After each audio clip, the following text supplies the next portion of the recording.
welcome back. I figured lots of race videos have been done. I'm going to do a magazine review today, so we're going to go with BMX Action. This is going to be May 1984. So check it out. I'm going to go hands-free. I'm going to try to use, I'm using the selfie stick as a tripod. So yeah, this is the first time I'm going to try it. It's cool to have both my hands in the video finally. But anyway, let's give it a shot. Before we go over this magazine, I want to give a shout out here to Andy Patterson. He is working with Skyway again, and I ran into Andy at the Frogtown Classic a few months back, and I said, "Oh, Andy Patterson, got a photo with him. I'll attach the photo up here." And it was really cool to meet him. And at the same time, he was selling T-shirts, and the thing is that I didn't have any cash with me. He was only taking cash, and I'm a debit card kind of guy, so I was kind of stuck. So he goes, "Man, I'll put one aside for you." And I said, "Okay," and I completely forgot about it. And then a good buddy of mine, Bruce, who was at the race too, he says, "Oh, I know Andy. I'll reach out to him." And he sent Andy he called Andy, and then that guy immediately mailed me a T-shirt. So I had to send him a check. I didn't even know where to send the money, but anyway, it was really cool. He sent this autographed photo here, and this is really sweet. So I'm going to get this framed and hung up in my garage with all my other race memorabilia. I got spots for all this stuff, or I might just put this one in my office actually. So that was really cool. And the T-shirt, basically, it's this. It has this on the front, and then on the back, it's got a signature like this all the way across the back. So it's really awesome. I wore it a couple times, and people all immediately commented, "Wow, that's a cool T-shirt." And anyway, that was pretty awesome. Now I'm afraid to wash it because I don't want it to fade. So maybe we'll just wear it to chill. All right, so let's put that aside. And let's get into the magazine. So this one again, it's May 1984. We got Deer Whiz, Trackside, Racing the NBL, looks like Child Help Celebrity Race in Azusa. Complete Racer for Chicken George Sievers. Oh, sweet. I remember that kid. Freestyle How-To, Rollback 180 Alternator. Interview with Gary Ellis. That'll be nice to look at.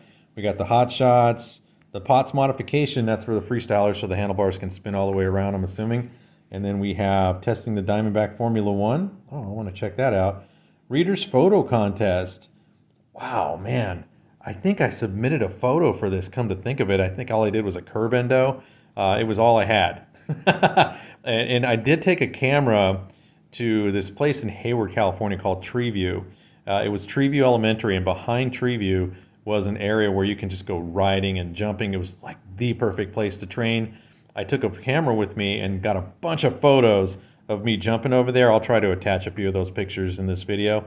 And my cousin took a bunch of pictures for me, but it was kind of a cheap 35 millimeter camera I was using, so the quality of the photos weren't that great. So I probably didn't submit those. But anyway, that's a cool memory. We got outtakes and so forth. Let's open it up. All right, so what do we got here? So we got the Norma Tioga ad. It's weird when you look at how much headsets have evolved. Now it's just so simple and way better than this technology. And, this is the stuff that my dad would use. My dad's in his 80s, and this is the exact same technology, essentially, with the ball bearings and all this stuff. And, this stuff worked fine. There was nothing wrong with it at all. I had issues with certain bikes where my headset would always come loose, and I would have to grab that top bolt, and I remember at the starting gate just, wrenching on it with my hand to tighten it up. I remember those days. On certain bikes, it didn't do it, but on some bikes, maybe it was just my headset was cheap, but yeah, definitely an issue. This ad, I love it because this Haro wear is just some of my favorite. I had these pants exactly, which I believe I mentioned in a previous video. Red, white, and blue combo with the Skyway jersey. It was just like perfect. And then I had my name put on the back. And then this one right here, my cousin had this combination, my cousin James, and it's the Diamondback colors, but he had the JT Racing pants instead of the Haro pants, which I thought looked really cool, by the way. They were black and silver. It complemented the jersey perfectly. And I really love this style of Haro gloves. These are really, really nice. Okay, let's move on to the next page here. All right. Oh, I love these flight pads. Now, checkered pads came with California Lights, and California Lights were much smaller than these in terms of the pattern. I liked Flights a little better because the checkers were bigger and bolder. California Lights were a little bit smaller and more condensed, but it's the same concept. And checkered pads were just the rage. And I know I've talked about this before, but honestly, realistically, I ran the checkered pads until they were stolen. Once the pads got stolen, I swapped back to a normal pad set, just the solid blue ones, and then eventually I got like the Skyway ones that were also made by California Light, and those were really, really cool. We got the Schwinn Predator ad here. And again, one of the things I mentioned in the last video that I did on a magazine was Diamondback. I think it's the Silver Streak, was probably one of the highest selling bikes ever, and I believe this one is probably really high as well, the Schwinn Predator. The reason being is, I mean, just take a look. It's perfect entry level bike. This one right here can take you from novice, intermediate, all the way up to expert. You know, back then I don't really see any reason why it wouldn't, other than preference, like, you know, upgrade the pedals, bars, stem, whatever you want to do to make the bike personalized. But out of the box, I mean, all three of these versions, they look great. I like all of them. Let's keep going.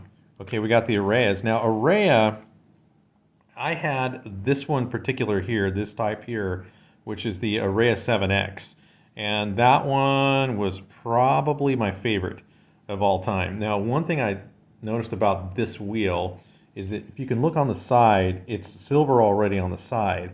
And I had a set of these, and I thought that was a really cool touch, because what would happen is if your wheel was anodized all the way along the side, it did look really cool. But the problem with that is that it would eventually, the brake pad would wear off the anodized finish on the side of your wheel. So eventually you just got what I would consider like brake scrub marks all over it. And with this, it eliminated that problem. Now I have to admit, with the silver trim, it didn't look as clean, but overall I thought it was a really, really good idea.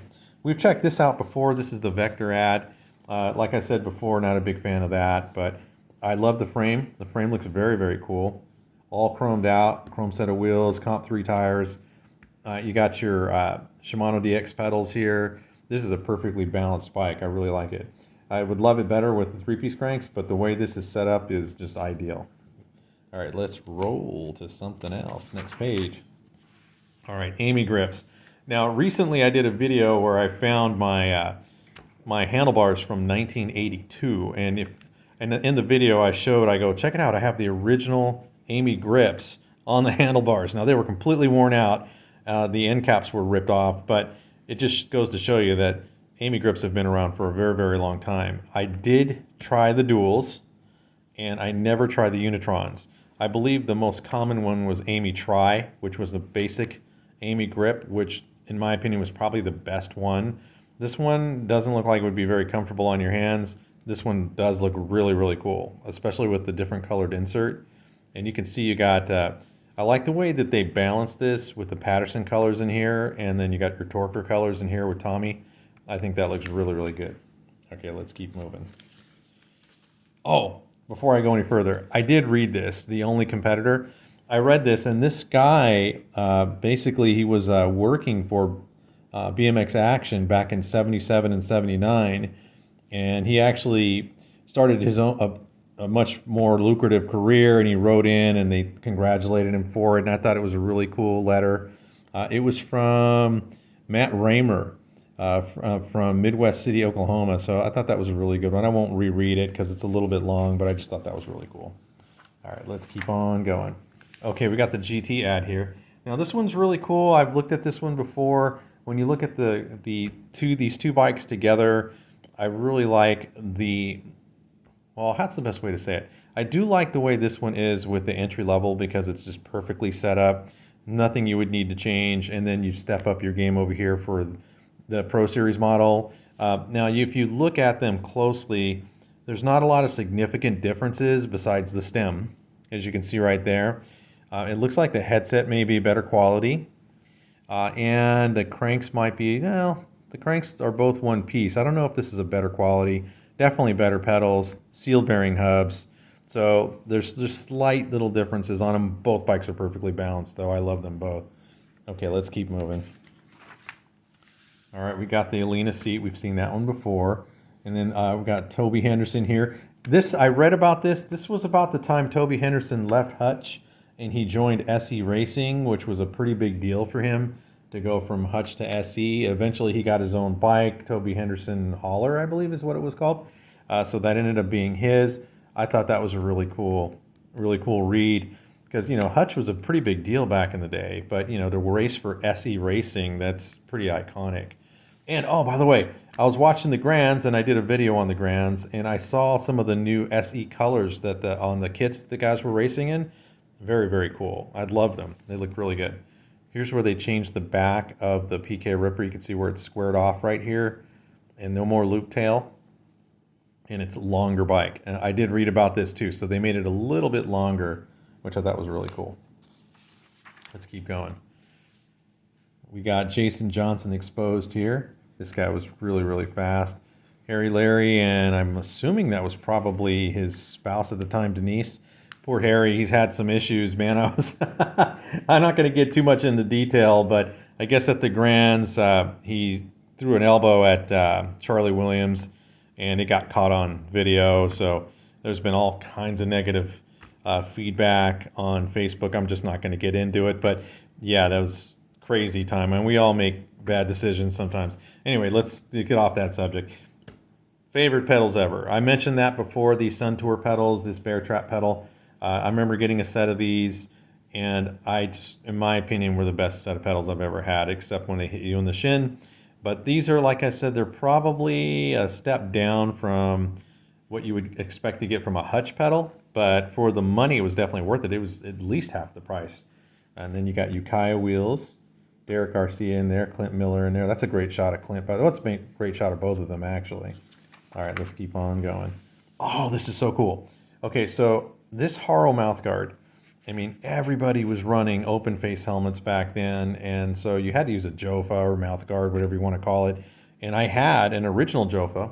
It was just a dark blue one. I used it for as long as I possibly could use it before I just got tired of it altogether. And I switched to this Haro one. I remember buying this, and this Jofa looks more modern for the time, I should say. But I remember it slipped one time. I guess I open my mouth when I'm racing. I don't know why I do that. And the the Jofa slipped up on the bottom of my chin and started going over my nose. And I remember I was sitting like top 3. I was probably 3rd. And it was driving me so crazy because it was crooked on my face and it was pushing against my nose that I had to pull over to the side and let the pack go by, all because the damn Jofa slid up my face. I know it sounds silly. I probably should have just kept going with it, but it was just too distracting. I'm like, oh, I can't handle it. And anyway, what ended up happening with this style is in the ABA at the time, they didn't require mouth protection. So what I ended up doing eventually was I just got rid of the Jofa altogether. I'm like, I don't really need to use it. I'm just going to go without it. And fortunately enough, I never fell on my face on a race. I fell, but never directly on my face. But ironically, I think I was about 11 years old, and we had made this makeshift ramp in the neighborhood, and we were all jumping the ramp, and all the kids were hitting it, and I was going further and higher and further than everybody, and I was getting pumped up. And I turned around. I remember after I did one jump, and I was like trying to hurry up and go back in line, and I went up a curb that was kind of sloped, and it flipped me over. And when I flipped over and crashed, I broke my 2 front teeth. And yeah, I wish I would have had one of those on at the time. And I remember what my dentist said. He goes, "Why do kids always fall with their mouth open?" I remember him telling my mom that, and we were all laughing. I thought it was pretty funny. Okay, let's take a look here. Now I'm going to talk about Jeff Botema here for a sec, or Botema. His forks still legendary. I do see them being made now, and they're going on the big bikes. And I saw the guy from Rad BMX Builds. He had a Race Incorporated, brand new one, and he got his cranks on, or I'm sorry, his forks. Put them on there. Amazing looking. They just look so cool.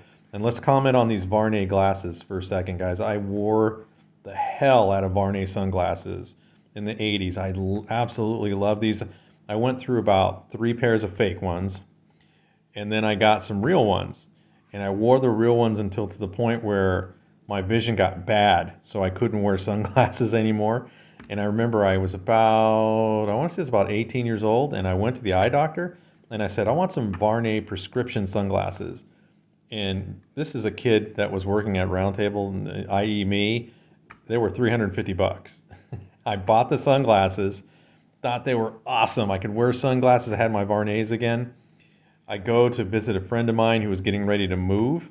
So I went to his house and I hung out with him like the weekend before he was moving, and we were all hanging out watching movies. I left my sunglasses on his coffee table. Went home, he moved to Michigan, never saw him again. So that's a shitty story, but that sucks. Anyway, let's check this out. We got Eric Group, good reason to smile. He whooped on all the heavies in the GT Super Nationals. So it was a good weekend for Eric. Eric cooped the big share of the senior pro purse at the GT Summer Nationals in Griffin Park, California. Rob Fade scooped up second. Bart McDaniels from Washington is back racing in the pro class, and he is jamming. He's riding for Maxim, and he was winning everything in sight till he cheesed in the semis. I guess he crashed in the semis. We got Mike Morandi here. Check him out he can definitely be an ad guy. All right, let's keep going. I was just watching a lot of this podcast today while I was working. Oh, check out this shot. This is awesome. We got the NBL Child Help Celebrity Race in Azusa. Now, apparently there was no points involved with this race. I'm assuming they got paid to race. The pros did. But a lot of them weren't taking it too serious because there was just no money, no points involved. This is a great shot of Brent Patterson. Wow, this is beautiful. I like everything about this shot. This is awesome. And what I liked about the Patterson brothers is they were very factory looking. I think everything they did, and every sticker, the goggles, the gloves, the colors of the uniforms, the Vans matching everything, the way they placed the stickers on the number plate, everything was done meticulous. So if you look at anytime you see one of the Patterson brothers racing, they're pretty much factory. Everything's perfect. And I think they did that intentionally. They didn't go to the races ragtag. They made themselves look professional, which I always thought was really cool about these guys. What do we got here? Danny Nelson. Look how little he was. That's a really good shot. And then we got Charlie Williams in the 17 expert class. He's racing for GHP. Unfortunately, Charlie Williams was the one that caught the elbow from Harry Larry. I'm going to get away from that story. Let's get away from there. All right, let's go to the next one here. Oh, wow, look at this. This is an amazing shot here. We got Rob Fade, John Cruz here. I believe that's Dee Leone right there, but I'm going to verify. It just says some of the wild and crazy guys. Rob Fade has got the lead and maybe an inch here, but John Cruz swooped him after Rob slipped the pedals. On his way to win, John even had time to throw down a stylish tabletop over the huge pro section. Wow. So not only did he swoop him, he threw a flatty down. That would have been an awesome picture. That would have been great. All right, let's go to the next one. Oh, check out the starting gate. This is really, really cool. I love this starting gate. Look, it's got like an office above the starting gate. That's really cool. Check out Bubba Hayes' mug. You just know he's going to win. First and 16 and over open. What I loved about Bubba is he always ran these 1 3/8 wheels on his PK Ripper. His bike just looks fast. That's all I could say. It just looked really cool. We got a Skyway rider here. I wonder if that's Mike Solito. I'm not too sure who that is. That's a really good shot, though. And then I read this. This is an interview with Richie Anderson, and you can notice he's racing with rims here, and he was still on Patterson. I think this was very short-lived. He went back to Tough Wheels. What he says here in the interview is that Patterson was preparing to make their own hubs, so he had to get used to a wheel set. He made a few comments about this. He said that the bike is definitely lighter. He said it was more free, but he did say he didn't feel the confidence going into a turn and putting all his weight onto the bike. He didn't feel like it was as strong without the Tough Wheels, in other words. And he even mentioned that he would probably bring an extra set of wheels with him to a race, which is crazy if you think about it. And you're going to bend your wheels or just passing and going through turns. But anyway, it was a pretty good interview. I won't read the whole thing now, obviously, but I did get a chance to go over it. He was still in high school at the time, and he did mention in the interview that he took a break from racing for about a year. He just said, I was really burnt out. I was racing every weekend, and he was winning every single weekend, and then eventually it just got to the point where he just got burnt out. He didn't see any real desire to want to come back, and here he's 16 years old. He's probably a junior in high school at this point, and he realized, I'm going to come back, turn pro, and that's what he says in this. He says he wanted to be the world champ. He wants to dominate and turn pro, and he pretty much dominated as an amateur. Check out Darwin Griffin. He was on Mongoose. I did not know that. Darwin Griffin, Mongoose. I can't read it because there's a big shadow on here, but he did really well on Mongoose. I remember him on Blue Max, but I don't remember him as a Mongoose rider, so that's really cool. Okay, CW Phase 1. We've looked at that a million times. And then we got Mike Polson here. Mike Polson had just turned pro, and this was in 1984, so that's really cool. He was a really dominant amateur as well. We got Danny Wall. Oh no! Check out the injuries here. Brent's got the brace on his wrist here, and then Rob's got one here on his leg. That's pretty cool. They both did really good though. If we look at the results, Brent Patterson won A Pro that day. Rob Fade second. Clint Miller third. Rod Beckering fourth. Ron Anderson fifth. Brent Patterson sixth. Gary Ellis seventh. Tommy Brackens with the eighth. And then John Cruz ended up winning Pro Cruiser with Rob Fade. Tinker Juarez was still in there knocking it out. He got third. It looks like that says Frank Perez, and then Mickey Lundy, Didi Leone, Brent Patterson, and then Clarence Perry. So that's pretty much it for Pro Open, though. Eddie King won it. Mike Polson grabbed second in Pro Open. He actually beat Clint Miller, and he was probably A Pro at the time. If we look at, is there an A Pro? No, it's just B Pro.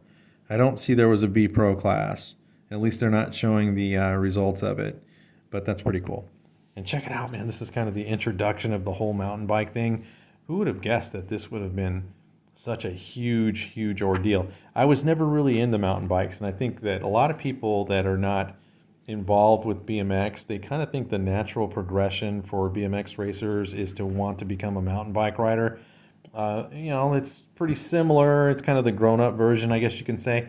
I just never really got into it. I remember I think it was around the 80s, probably late 80s, my girlfriend wanted a bike for her birthday, and I took her to F&M Cyclery in Fremont, California, and I said, pick a bike. I'll buy you a bike for your birthday.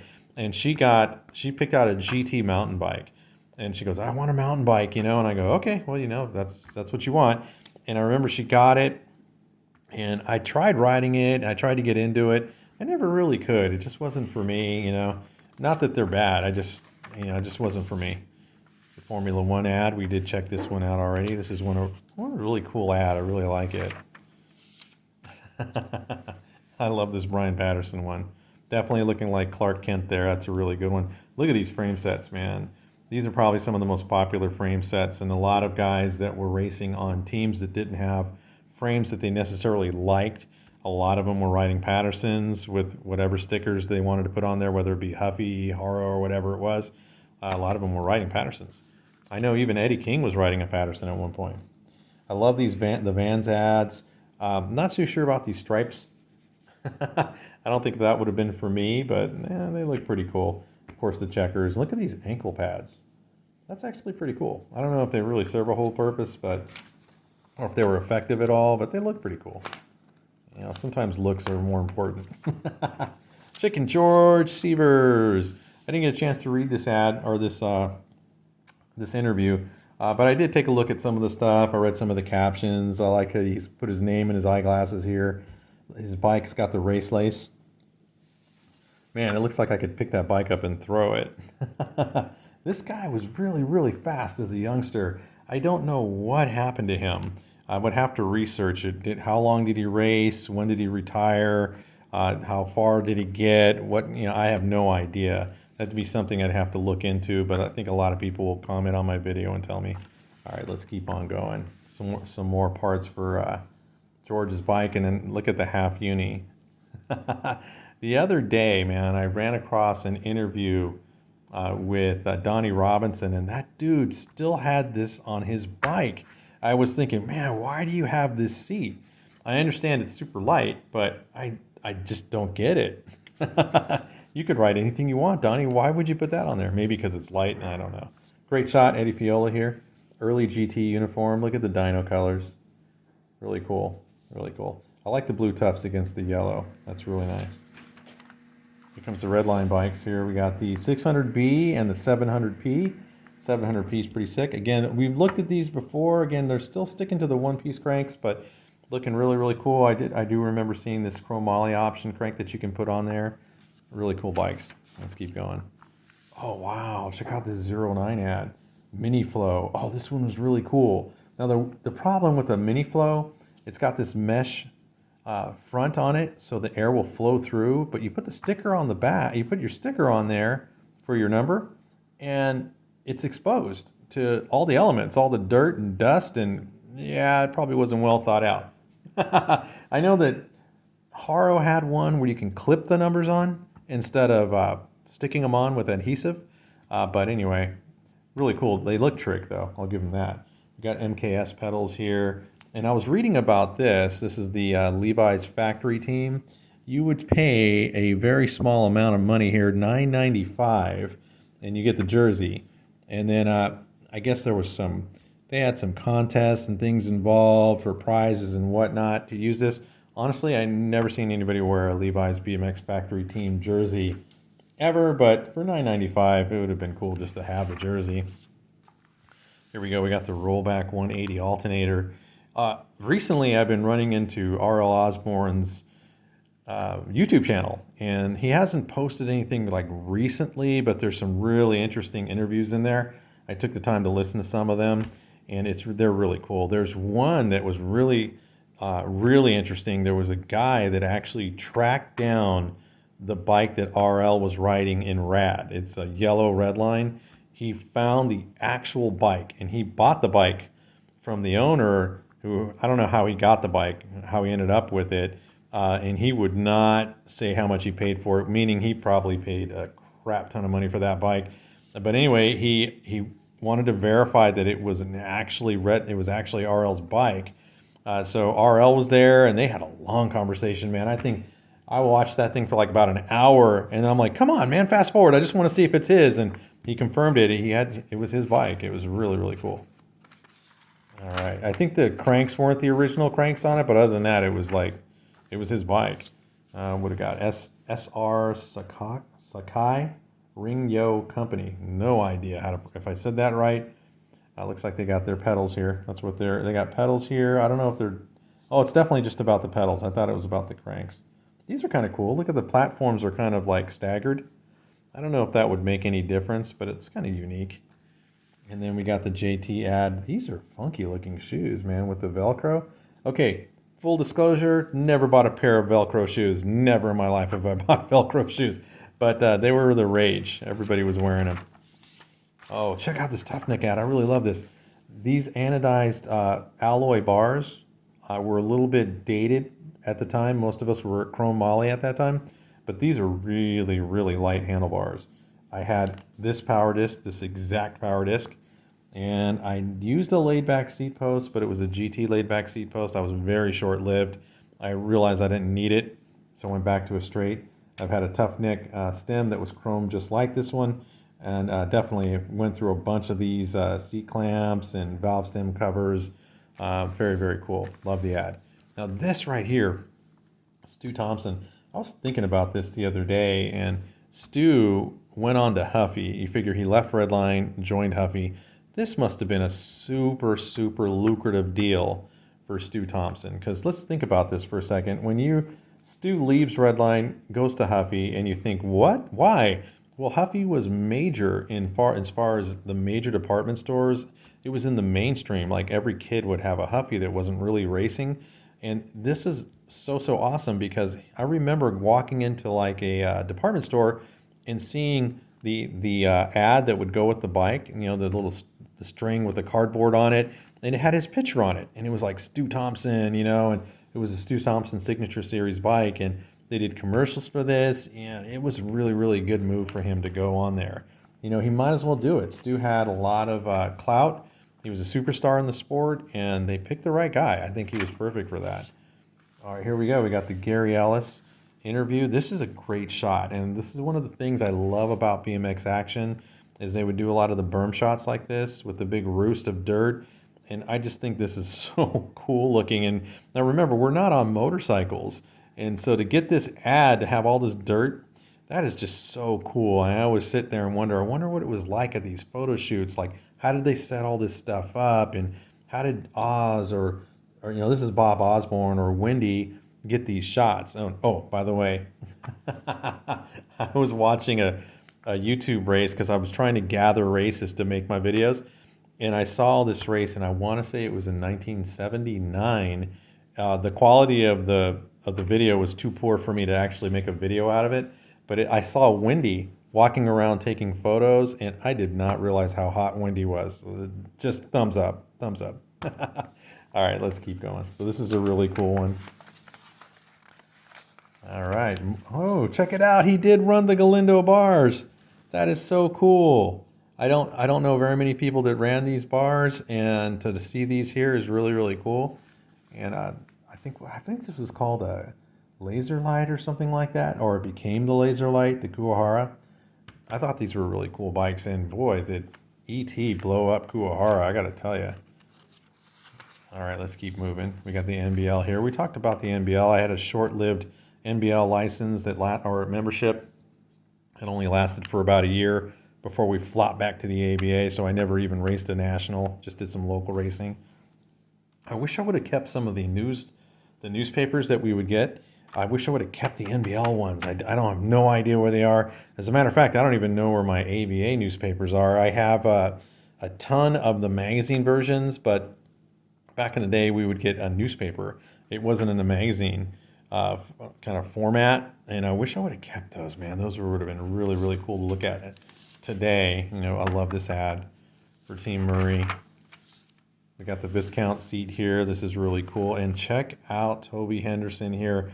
He just announced earlier in the magazine that he was going to SE Racing, and boom, here's the ad. So they did not waste any time marketing Toby, and I love this quad angle. I look at this bike a lot of times in my head, and I start breaking down what would I do different with it. Definitely redline flights, maybe put some hutch pedals on it, Cashemek seat, graphite tough wheels, bam, it's all set. I do that a lot. I always look at things and go, ooh, how would I make that better if it was mine? Oh, wow, check out this shot. Potts modification. That is really cool. Great shot. This is Buff, right? Yeah, Buff the Fluff, testing out the power of his new front binder set of the no-footer front brake endo. We're talking no probs here. That's pretty sick. And check it out. He's got Z rims on his hutch. This hutch is sick. Love this. It's a Trickstar, though. I see that extra bar right there going from the head tube down to the bottom tube. That's really, really cool. And then, oh, check it out. How he modified his 09. He cut the top of his 09 number plate here and only wrapped over a corner of it. I never thought of that. That's totally different. I used to wrap over the whole thing. That looks really cool. There's the Potts mod itself. No bozo. I remember that sticker. Check it out how the cable goes down through the stem. That's really cool. Not a racing thing, not something that we would have used as racers, but still really, really cool. Got another Kuwahara ad here, which is really cool. You got Clint Miller and Gary Ellis in there. They're top of the line race bikes right here. Very cool. And then you got Thun in the new look. And I heard that this is actually Mike Buff doing this ad. So that's a really good shot of him. And definitely, man, he's wearing Levi 501 jeans, and I lived in those. I still wear them today. And here we go. We got Stu Thompson with the gear ad. And then this dude is still in really good shape. He's on Facebook a lot, and he's on his he's got a stationary bike set up in his laundry room, and that dude's just grinding, man, trying to stay in shape. It's really, really cool. Oh, this is awesome. Diamondback Formula One. This is a great, great shot. Look at Doug Davis. That is such a cool shot of Doug. And this is Tosh. I'm going to probably say this wrong. Maravov. I'm sorry, Tosh. If you're seeing this, I'm sorry I said your name wrong. But that is a great shot. Look at this ditch they're coming off of, man. Are they landing on flat ground? Wow. That's a great shot, man. Great shot. All right, let's keep going. Pages are so old, they stick together. Oh, wow, that's a clean setup.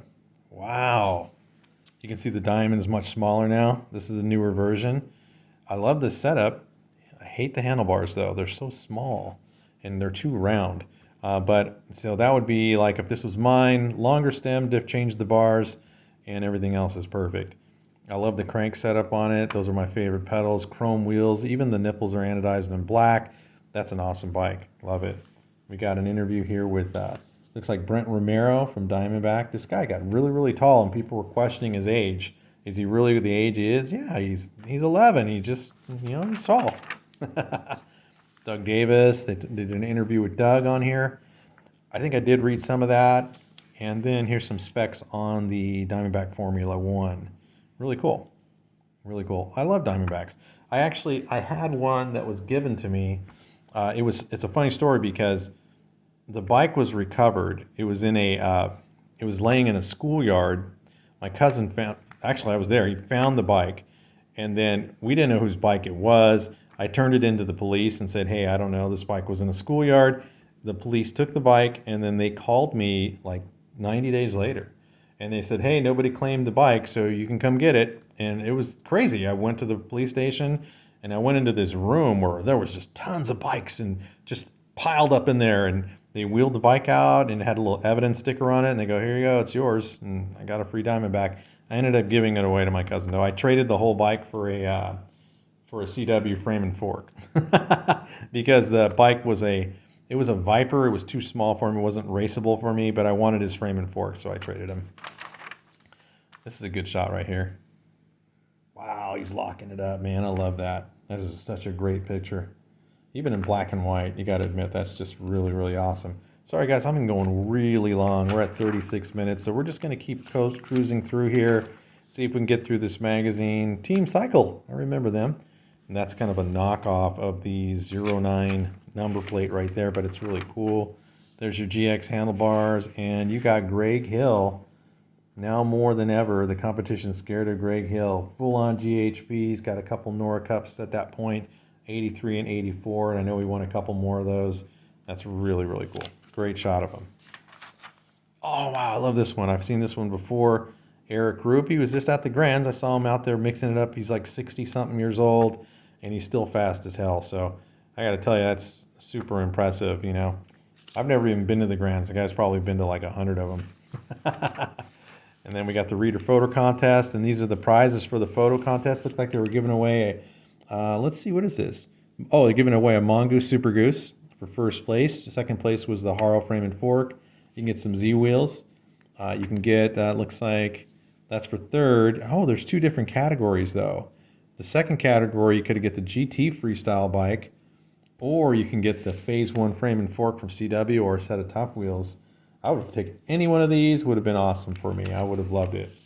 Really, really cool. So this was the contest that was going on with Hutch. You win a free vacation with Toby Anderson, but the problem is Toby went to SE Racing. So they replaced him with somebody else. I forgot who actually did it. But oh wow, this is all cut up. Oh, I cut out a picture. Oh, we'll never know what was there, guys. Damn it. I gotta blame the 14-year-old version of myself. Got the Pro Class ad there, and this page is stuck together. Go check out the Hutch frame and forks for 84. Those are really, really cool. Bullseye hubs, Rockville BMX, and then finally our outtakes. And we got Gary Ellis here. Looks like Mike Dominguez. Oh man, that's kind of scary. Both feet are off the pedals. And then we got Tommy Brackens. Looks like he took one to the crotch there. Anyway, guys, that's it. That took longer than usual. I'm a little out of practice. 38 minutes, but we did it. BMX Action 1984, May 1984. Thank you for watching, guys. Please like and subscribe. We'll have another video coming up next week. I'll do some more race videos. But for now, have a good night. Make sure you like and subscribe. See you later.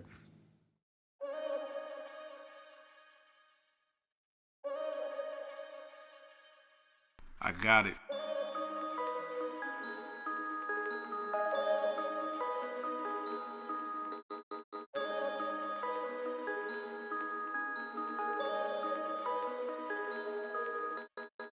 At first it was hard. Nobody believed me. Ever since then, I'm making it clear. This my year. I hustle in the dark with a bright my head. Get the bright idea.